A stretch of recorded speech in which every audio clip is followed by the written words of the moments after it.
Welcome to the Workforce Solutions tutorial on the Approachable Manager.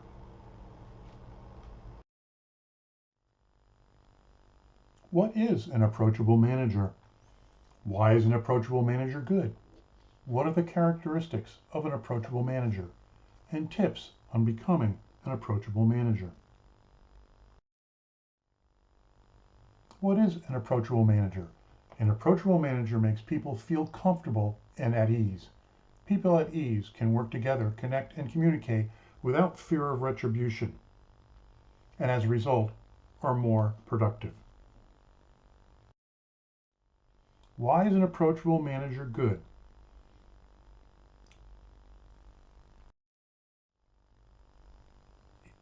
We're going to watch a video of an interview with Maria S., who had a realization about being an approachable manager. Look for these topics while you watch.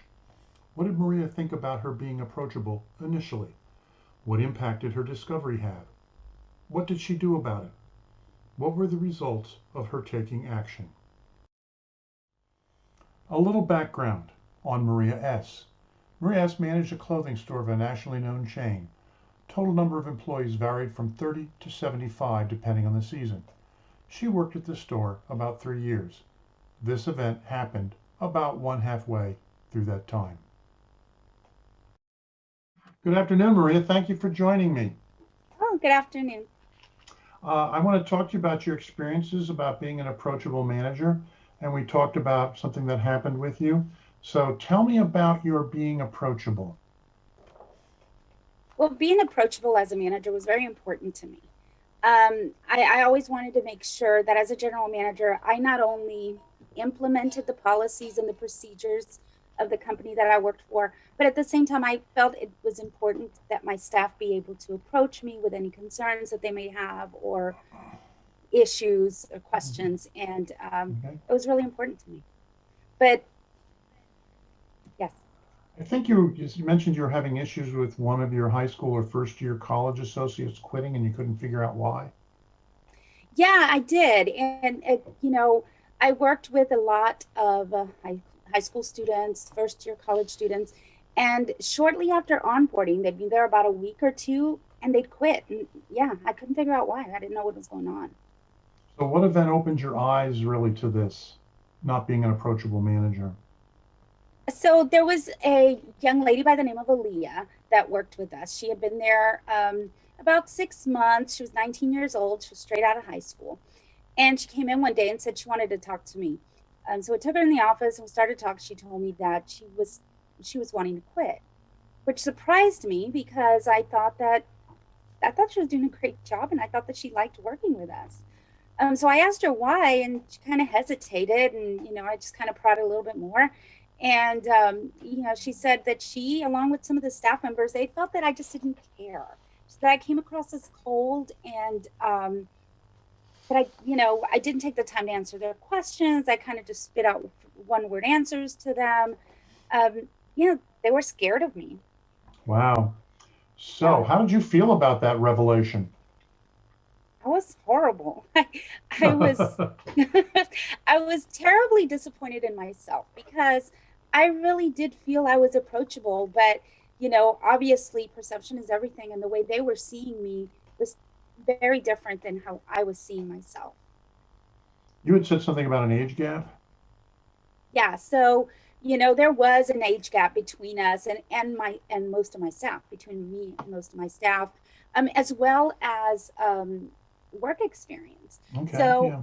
I had taken for granted that my staff knew about the soft skills of time management or taking initiative, those kind of things.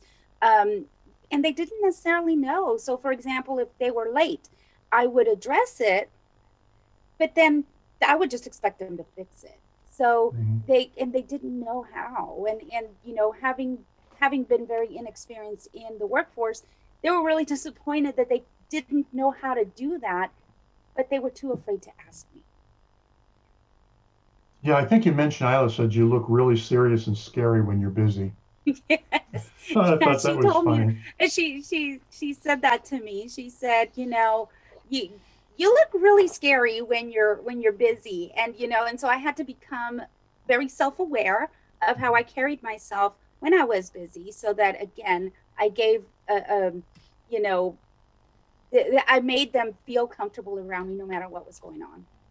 Good. So, what did you do as a result of all of this? Obviously, it was a surprise to you. Yeah. So, first of all, I thanked her, and for being so honest with me, because she helped me realize some things about myself that I was not aware of, and that I was going to work on it, so that then together we can work on the staff. And I went back to my co-managers and I talked to them. Surprisingly, they felt the same way. So, Oh, wow. I know. So they worked with me, and we they I would practice with them, and I would think about, okay, when I was asked a question, I would stop and think about the answer before I said anything, and just kind of took my time. I think you mentioned you had a store meeting a few weeks later. Yeah. So with my co-managers, we conducted a store meeting, and I had asked them that to start off the meeting to participate by asking me questions that they felt that the staff would have asked me, so that the staff could see me answering these questions in a friendlier, more approachable manner, and thus be encouraged to ask me. So by the end of the meeting, more and more of the staff members were participating and were asking. So, it turned out pretty good. Oh, great. So, what was the outcome after all this? So Aaliyah stayed. Okay, good. She ended up getting promoted, and she ended up being the assistant to one of our merchandising managers. I also used her in the training of new associates because she was so good at communication and having standards and such. But also, I took all my learnings, and I made sure that when I was speaking to my staff, that I was taking my time to explain, to answer the whys, so that then they would have the information that they needed, so that they could make their own decisions and, problem solve. But also, I think that they felt more comfortable with me to come back and give me feedback on any programs that we may have established in the store, on what was working and what wasn't. And because of that, we were able to drive better results and have a much better working environment for everybody. What happened to your retention? This was something you were worried about, at My least at the retention, beginning. yeah, so retention was up. We were able to keep a lot more of the staff members longer, which was great. And again, it really affected our profits because we had better performance through the tenure of our staff that stayed on. Oh, well, that's a really good story. I want to thank you for sharing that with me. I'm sure it's not always the most comfortable thing to talk about, but Yeah, you learned a valuable lesson, and I'm glad you shared it with me. Thank you very much, Maria. very good. Thank you. Thank you.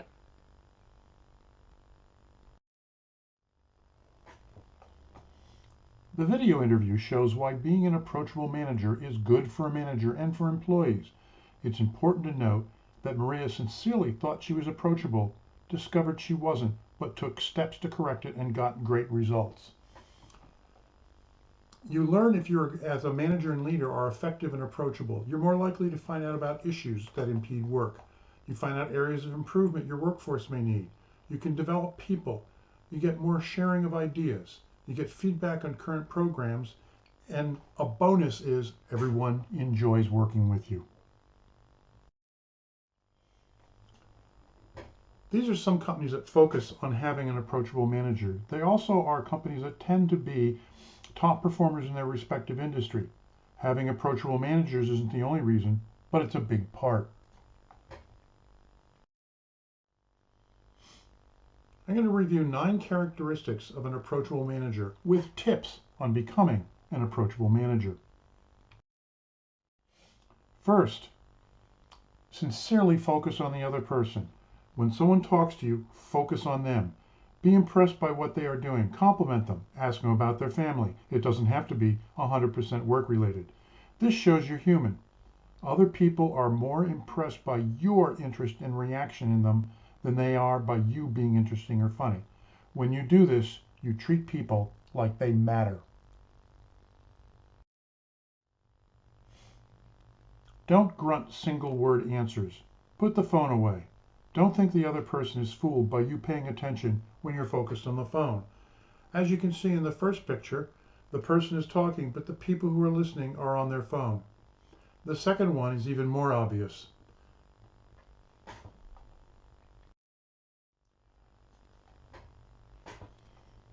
Lean towards other people, nod, pepper the person's conversation with affirmatives like, yes, I see, or even a simple uh-huh. Face the other person's body with your body, and you'll get these kinds of reactions. Set the stage for your people to succeed. There's 4 parts to setting the stage for your people to succeed. This is how people react to them.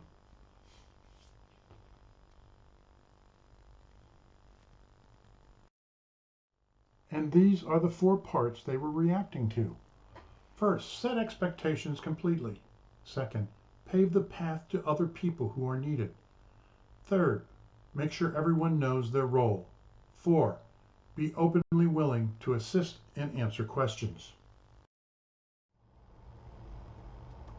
How you talk about others influences other people's views about you.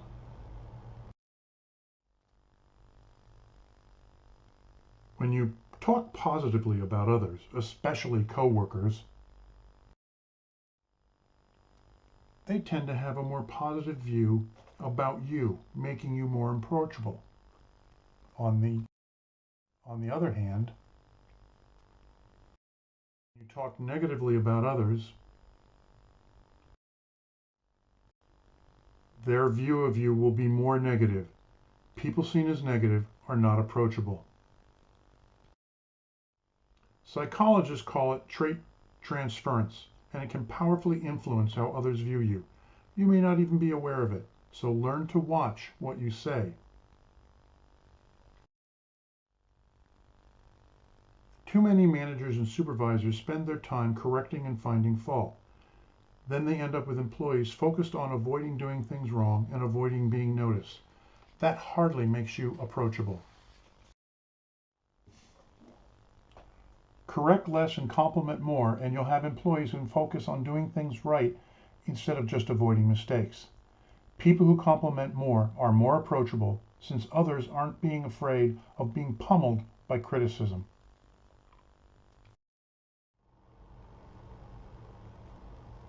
It seems pretty simple, but using people's names when you talk to them and about others makes you appear more human and more approachable.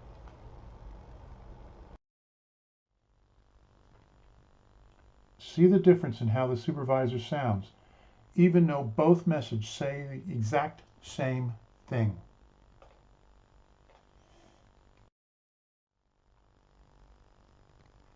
Leave your door open. Shutting your door for privacy or sensitive business should be the exception. Sure, people stopping by can be a distraction, but it might be something important you need to know or help with. When someone does stop by, they get your full attention, not an ear while you continue to type. Showing a bit of vulnerability or some humor at your own expense makes you human and approachable. Remember that you are doing some self-deprecation doesn't give you permission to ridicule others. That's a dangerous door to open. But don't do it constantly. Keep it light. Your goal is not to make others uncomfortable.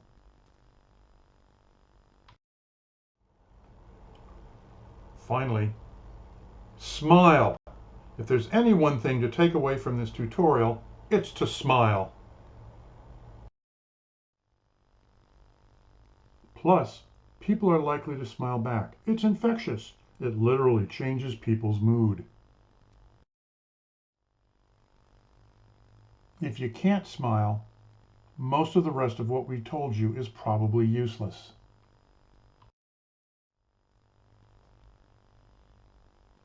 Don't overdo it, but when in doubt, a smile carries the day.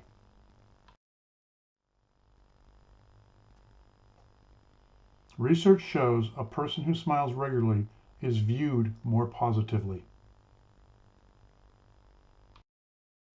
To review, here's the characteristics of the approachable manager. Sincerely focus on the other person. Improve body language. Set the stage for your people to succeed. How do you talk about others? Correct less, compliment more. Use their names. Leave your door open. Make fun of yourself. And finally, smile.